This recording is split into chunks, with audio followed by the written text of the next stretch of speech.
Block first और second के तमाम सरपंच साहिबान जो यहाँ पहुंचे हैं,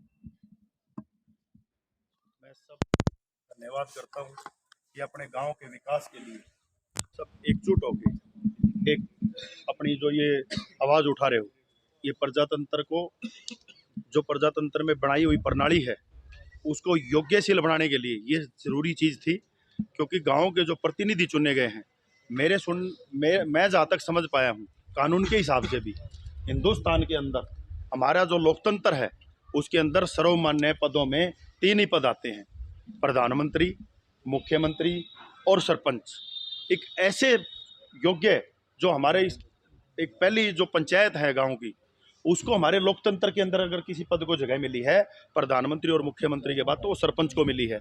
तो मैं सरकार से इस धरने के माध्यम से मैं सरकार को ये कहना चाहता हूँ कि सरपंच जो हैं उनको आप पूरा सम्मान दें, और जो ये 2 लाख रुपए की ई टेंडरिंग का आप लेके आए हो एजेंडा, आपने बगैर सरपंचों की सहमति है, क्योंकि नई पंचायतें बनी थी।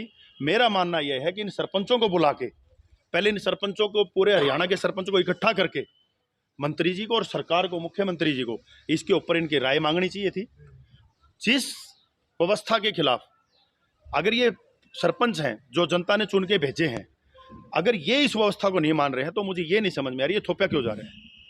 पहले भी ऐसी कई फैसले आए हैं सरकार के, जो सरकार ने जिनके लिए लेके आई वो उसको नहीं चाह रहे थे, सरकार को वो फैसले वापस लेने पड़े। और मैं कहता हूँ सरकार के पास बहुत ज़्यादा टाइम नहीं है, बहुत थोड़ा सा टाइम है, इस फैसले को तुरंत वापस करे। और मैं तो सरपंचों को कहता हूँ, आप मांग ही थोड़ा रहे हो। आज पैसे की महंगाई इतनी है, जीएसटी लग जाती है, सरपंचों को 5-10 लाख के ग्रांट में होता ही कुछ नहीं है।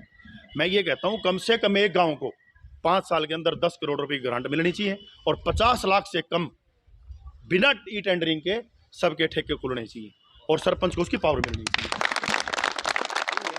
अगर सरपंचों का इतना छोटा मामला वो समझते हैं तो मैं कहता हूँ बिल्कुल निराधार बात है ये, और सरकार को तुरंत जागना चाहिए। पहले 2 साल सरपंच के चुनाव लेट हो चुके हैं, 2 साल कोरोना में निकल गए हैं, गांव के विकास का पूरा हाल है, सारे के सारे गांव में सरपंचों के ऊपर प्रेशर है। ये सारे सरपंच नए नए बन के धरने पर शौक में नहीं बैठे हैं, आगे इनके हाथ में पावर नहीं होगी। और बड़ी उम्मीद से जो 4 साल का पिछला बकाया भी पड़ा है वो भी गाँव को, हमारे से इन गाँव के सरपंचों से उम्मीद है उनको। तो सरकार तुरंत इस हट से पीछे हटे और इन सरपंचों का सम्मान करे। ढाणा खुर्द के युवाओं ने पूरे हल्के के जितने हमारे सरपंच थे सबको बुला के